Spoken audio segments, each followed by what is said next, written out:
बिस्मिल्लाहिर्रहमानिर्रहीम। Dear viewer, आप political economy के एक नए एपिसोड के साथ मोहम्मद एहसन मलिक और Syed Mohammad Baqir Ali from Tauqeer and Tanseer law firm के साथ हम हाजिर हैं।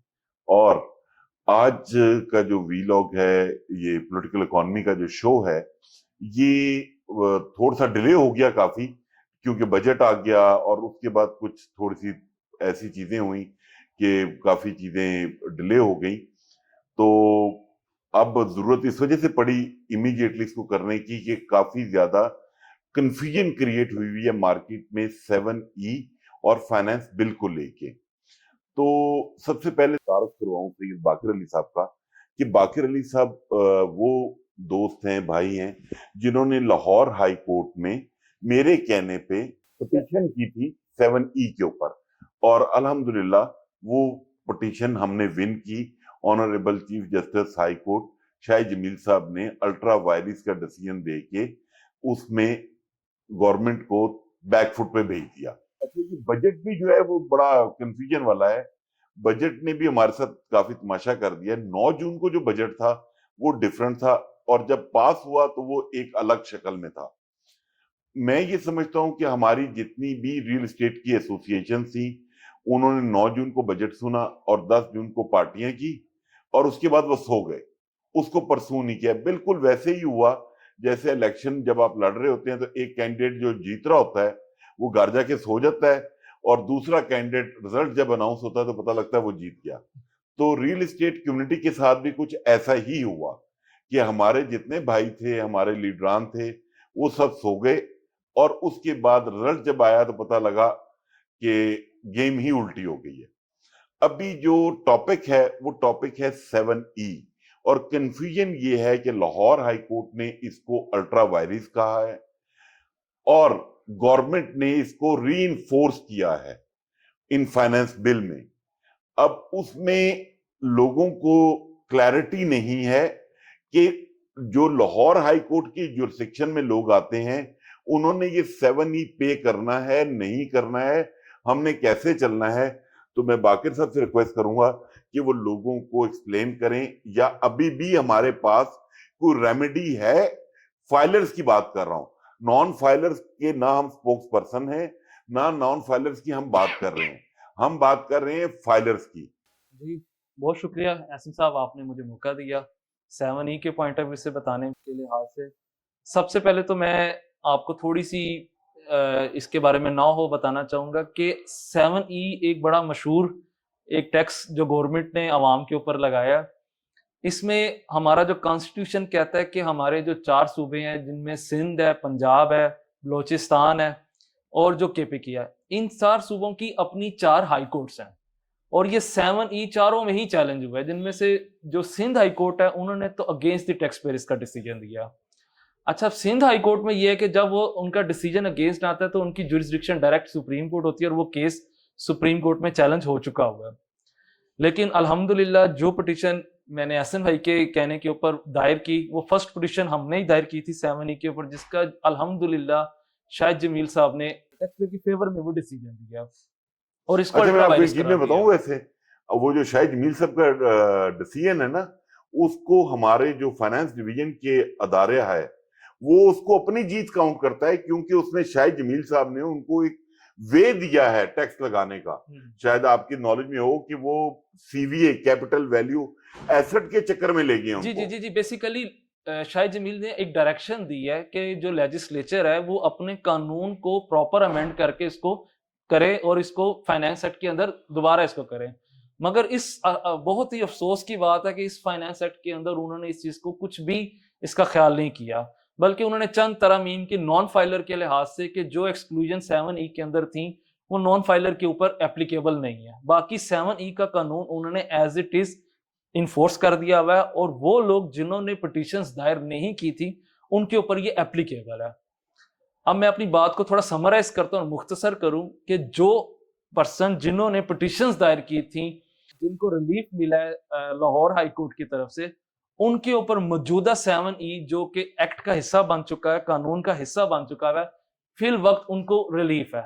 क्योंकि आई हाई थिंक वो नंबर 1047 1057 पिटिशंस दायर हुई हैं लाहौर दायर हाई हुई। कोर्ट में। आप ये कहना चाह रहे हैं कि जिन्होंने इन पर्सोनम उनको जी अप्लाई जी किया जी है, जी बिल्कुल। ये रिलीफ सिर्फ उनके लिए है, उनकी हद तक है, उनकी हद तक उनकी है। हद तक ओके, है। जिन्होंने नहीं दायर की उनके ऊपर 7E एप्लीकेबल है। अगर उनकी प्रॉपर्टी वही वाली बात जो 7E में 2.5 करोड़ से ऊपर है तो वो उसका 1% लाजमी पे करेंगे, बिल्कुल ठीक है। उनके ऊपर एप्लीकेबल है। तो अभी तो फिलहाल यही है, क्योंकि अगर आप जिस तरह कहते हैं डिपार्टमेंट अपने आप की जीत समझता है, तो वो हमारे डिसीजन के खिलाफ फिर आईसीए में क्यों गया?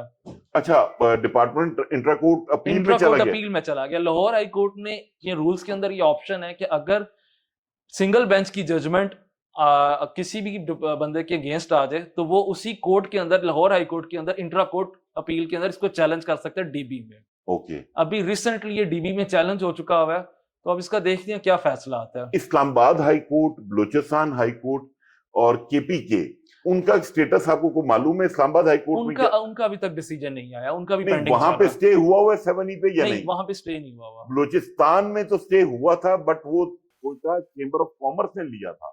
तो अब क्या वो चेंबर्स वालों के लिए स्टे है या इंडिविजुअल के लिए स्टे है? नहीं नहीं, वो सिर्फ उनकी हद तक है जिन्होंने पिटीशंस दायर की है, अच्छा, पिटीशन की जिन्होंने हद तक। पिटीशन किया कोर्ट, यानी कि जिन्होंने कोर्ट के अंदर अपनी एप्लीकेशन दी या पिटीशन दायर की है, ये सिर्फ रिलीफ उनकी हद तक है।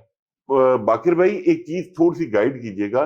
अभी जो लोग पंजाब में 1000 खुश किस्मत लोग, 1057 जिन पे 7E एप्लीकेबल नहीं है, बिल्कुल नहीं। सपोज मैंने उसका हिस्सा नहीं था, हम्म, क्योंकि मेरे पे 7E वैसे एप्लीकेबल नहीं है, कोई एसेट नहीं था। हम्म, तो अब अगर कोई आदमी ऐसा है जिसपे 7E एप्लीकेबल है, लेकिन वो पहले पिटीशन का पार्ट नहीं है, अब वो हिस्सेदार बन सकता है?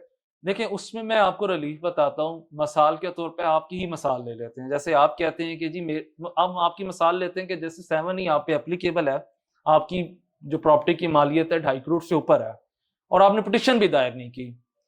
अब आप, ये मिसाल के तौर पे बात मैं होगी आपको भाई। मिसाल दे रहा हूँ। बस वो नोटिस ना आ जाए ना। और अगर मिसाल के तौर पे एहसन भाई को ले लें या कोई भी तीसरा पर्सन है जिसने पिटीशन नहीं दायर की थी और वो इस लॉ को एप्लीकेबल भी नहीं कर रहा और उसने अपनी रिटर्न सबमिट कर दी हुई है और इस साल की भी वो रिटर्न इसी तरह ही करता है, विदाउट उसकी केयर करते हुए 7E की अपनी रिटर्न भेज देता है।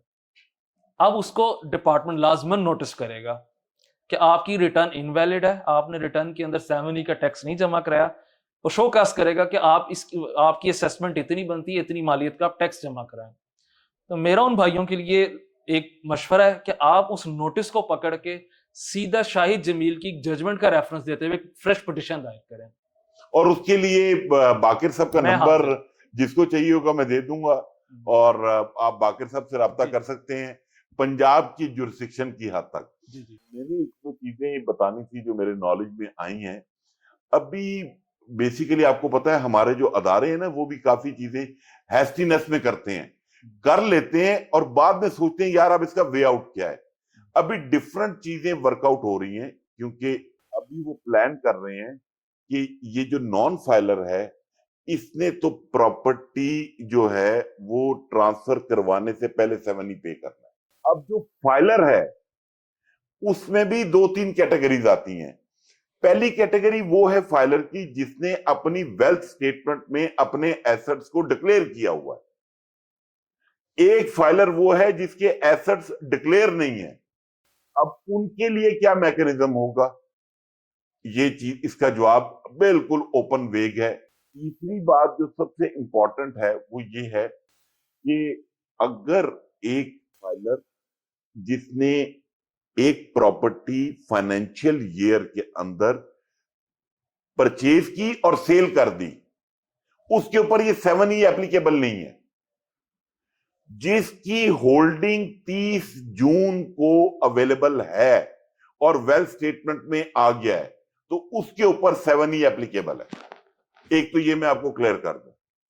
अभी डिफरेंट ऑप्शंस वर्कआउट हो रहे हैं और उन डिफरेंट ऑप्शंस में एक ऑप्शन शायद ये भी बातचीत गॉसिप चलती है कि शायद फाइलर को अपने कंसर्न FBI कमिश्नर के पास जाके एग्जेम्पशन सर्टिफिकेट बनवाना होगा कि मेरे ऊपर 7E एप्लीकेबल ही नहीं है, या अगर है तो मैंने वो पे कर दिया है।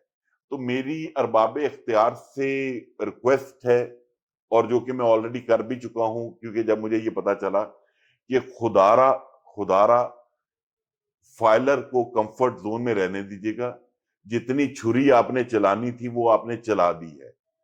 अब इसके बाद जितना आप इनको फैसिलिटेट कर सकते हैं, चीजों को कंफर्ट जोन में रख सकते हैं, उतना रखिएगा। इसको ऐसा मैकेनिज्म ना दे दीजिएगा कि जो पहले एफबीआर पे एक इल्जाम है कि वो सिर्फ नोटिस पैसे बनाने के लिए आते हैं, तो ये एक नई राह ना दिखा दी जाए। और इसके अंदर जो सबसे इंपॉर्टेंट एक और फैक्टर है वो ये कि अब जो बजट आ गया, फाइनेंस बिल बन गया, अब ये सारी चीजें हैं, हमें मुल्क का भी सोचना है। ये मुल्क हमारा है, हमारे टैक्स से चलता है, हमें टैक्स पे करना चाहिए। नॉन फाइलर को फाइलर बनना चाहिए। मेरी एफबीआर से रिक्वेस्ट है कि वो एक पॉजिटिव कैंपेन करे और जिससे कि लोगों का इंटरेस्ट बने। एक चीज मेक श्योर करें कि आपकी डंडे के जोर पे लोग एफबीआर नहीं बनेंगे। जनरल मुशर्रफ डंडे के जोर पे लोगों को फाइलर नहीं बना सका था। तो आप ऐसी फैसिलिटीज दें फाइलर्स को जिससे कि नॉन फाइलर अट्रैक्ट होके फाइलर बने। वरना आप अभी अल्लाह करके जो डॉलर ने 25-30 रुपए की डिप ली है, अगर आप इसको फौरी तौर पे चेंज नहीं करेंगे तो अगेन फिर लोग उन्हीं एवेन्यूज में जाएंगे जहां पर टैक्सेशन ना हो और शॉपरों में पैसों का कारोबार हो और लोग ऐसी चीजों में इन्वॉल्व हो।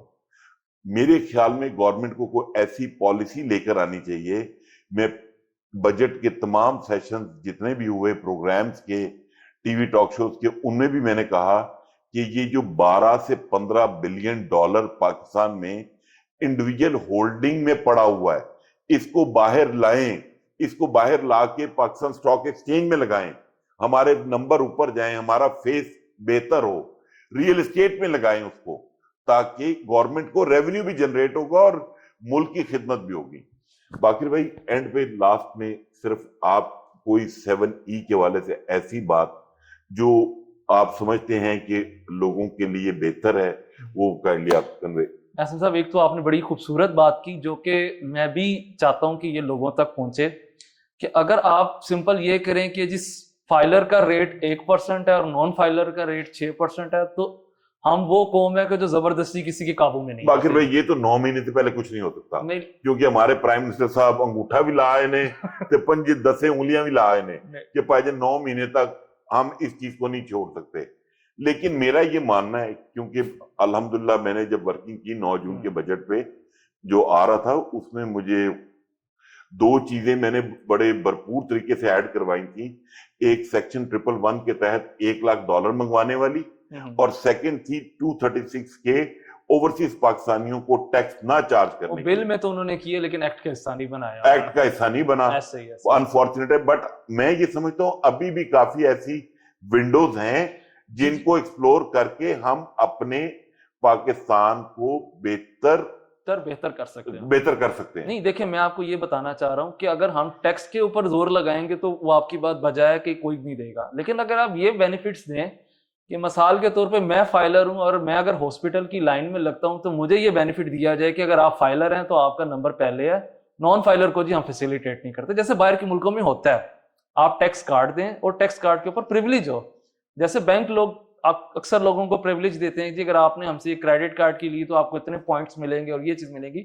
इस तरह टैक्स पेयर फाइलर को भी एक कार्ड मिलना चाहिए और उनको मुख्तलिफ जगहों पे प्रिविलेज हो, जिससे लोगों में खुद ही मोटिवेशन आएगी और वो इस चीज के अंदर, इस टैक्स नेट के अंदर खुद ब खुद ही आएंगे। क्योंकि हम लोग टैक्स प्रैक्टिशनर है, हम लोगों से जब बात टैक्स की करते हैं तो हमें जो रिस्पांस पब्लिक की तरफ से आता है, कोई भी पाकिस्तानी बंदा ये नहीं कहता कि जी हम टैक्स जमा नहीं कराना चाहते, वो कहते हैं अल्हम्दुलिल्लाह हम कराना चाहते हैं।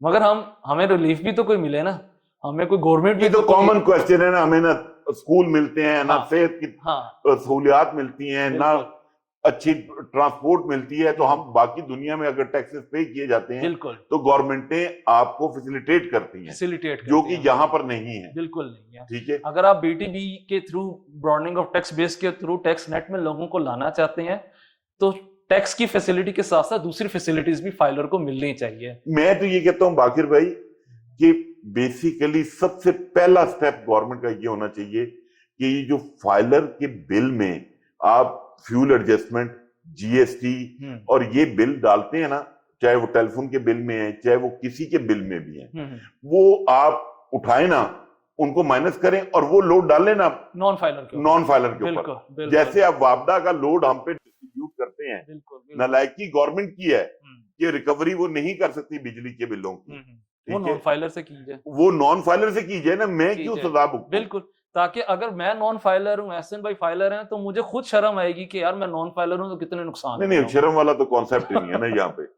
और इसके साथ ही आप हमें इजाजत दीजिए, अगले एपिसोड में पॉलिटिकल इकोनॉमी के आपके साथ हाजिर होंगे, और अपने कमेंट जरूर दीजिएगा, क्योंकि आपके कमेंट्स बड़ी जगहों पे पुट अप होते हैं और उनसे फिर एक राय बनती है। बहुत शुक्रिया।